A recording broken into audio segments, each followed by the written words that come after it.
Magandang araw.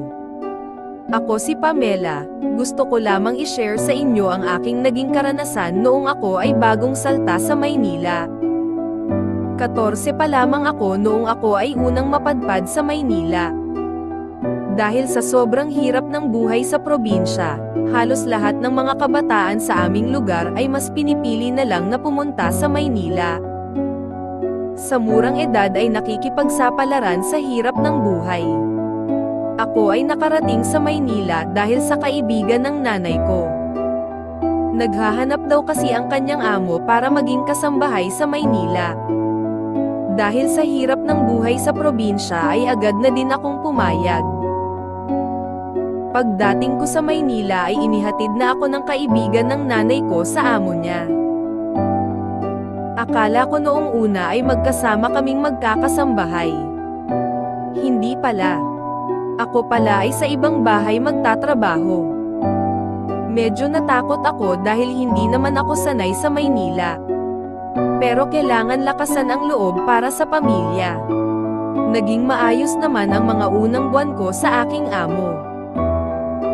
Medyo nahirapan lang sa una dahil bago pa lamang ako pero mabilis ko din naman natutunan.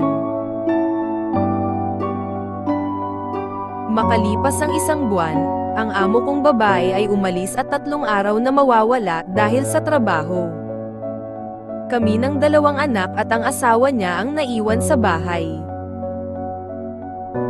Unang gabi na wala si ma'am, tulog na ang mga bata. Pagkatapos kong matapos ang aking mga gawain ay naligo na din ako para makapagpahinga na. Maya-maya ay may kumatok sa aking kwarto. Paglabas ko ay si Sir pala. Nagpahanda si Sir ng yelo at baso. Dahil mag-iinom daw siya. Kaya hindi muna ako natulog para asikasuhin si Sir. Kinalaunan, medyo tinatamaan na si Sir. Tapos bigla niya akong tinawag at pinalapit sa kanya. Medyo natakot ako dahil pulang-pula na si Sir. Dahan-dahan akong lumapit kay Sir. Tapos bigla niya akong pinaupo at tinagayan. Sabi ko ay hindi po sir, hindi po ako umiinom. Isa lang, ang sabi ni Sir. Magkahalong kaba at takot ang aking naramdaman dahil medyo lasing na si Sir. Hanggang sa ako nga ay napainom na. Kinalaunan ay salitan na kami sa pagtagay ni Sir.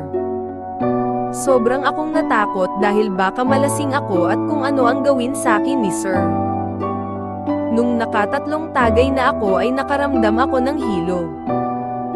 Hanggang sa nakakarami na din ako ng tagay. Tapos dahan-dahan nang lumapit sa tabi ko si Sir. Medyo nahihilo na ako noong mga oras na iyon, nang bigla kong naramdaman na idinampi na ni Sir ang kanyang kamay sa aking hita. Sobra akong natakot. Hindi ako makagalaw. Hindi ko alam ang aking gagawin nung mga oras na iyon. Hanggang sa dahan-dahan ni Sir na hinahaplos ang aking hita. Hanggang sa ito'y umabot na sa aking kifi. At hindi na nga ako nakagalaw. At dahan-dahan na nga akong niromansa ni Sir. Sobrang galing ni Sir sa pagromansa. Wala na akong nagawa. Sobra na akong nadala sa pangyayari at bigla na ngang may lumabas sa aking kifi. Basang-basa ang kifi ko nung mga oras na iyon. Nawala na ang takot ko noong mga oras na iyon. Hindi ko alam kung anong init ang aking nadama noon. Hanggang sa dumating na nga kami sa Kasepdulen. At bigla akong natakot pagkatapos ng pangyayari. Dahil doon na pala nabasag ang aking kifi. Si Sir ang nakauna sa akin.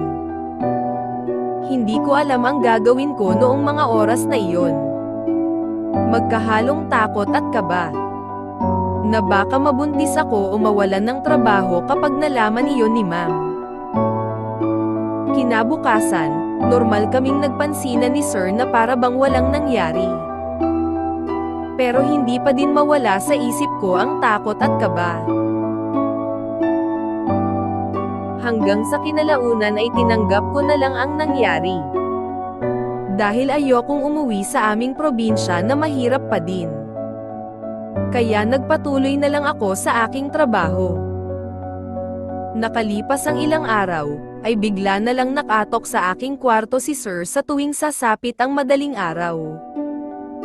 Sobra akong natakot dahil baka may mangyari na naman sa amin ni Sir. At ang isa pa ay baka mahuli kami ni Ma'am. At wala na nga akong nagawa. Nangyari na naman ang hindi dapat mangyari. Tumagal ng ilang buwan na may nangyayari sa amin ni Sir. Hindi ko alam na sa murang edad ko ay nagawa ko iyon. Maswerte si Sir dahil nakatikim siya ng sariwang-sariwa. At ako naman ay wala na din nagawa dahil sa katagalan ay nagustuhan ko na din ang ginagawa namin ni Sir. Sobra kasing galing ni Sir sa pagromansa. Bukod doon ay palagi niya din ako binibigyan ng extra allowance. Kaya malaking tulong din ito sa aking pamilya. Parang pumapatak pa na mas malaki ang bigay na allowance ni Sir kesa sa sinasahod ko sa pagiging kasambahay.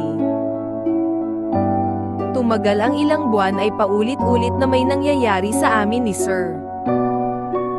Hanggang sa inabot na ng ilang taon ay walang kaalam-alam si Ma'am na may nangyayari sa amin ni Sir sa tuwing sasapit ang madaling araw. Hanggang sa dumating na ang aking kinakatakot. Isang gabi, dumating si Ma'am galing trabaho. Sobrang pagod kaya maagang nakatulog. Pagsapit ng hating gabi, ay hindi na napigilan ni Sir kahit hindi pa sumasapit ang madaling araw. Muli ulit kumatok si Sir sa aking kwarto at agad ko naman siyang pinapasok. At nag-umpisa na nga ang aming romansahan. Habang nasa kalagitnaan na kami ay biglang bumulaga sa pintuhan ng aking kwarto si Ma'am.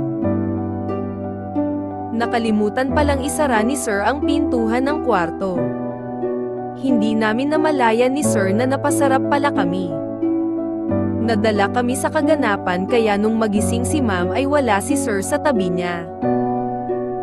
Kaya agad ni Ma'am na hinanap.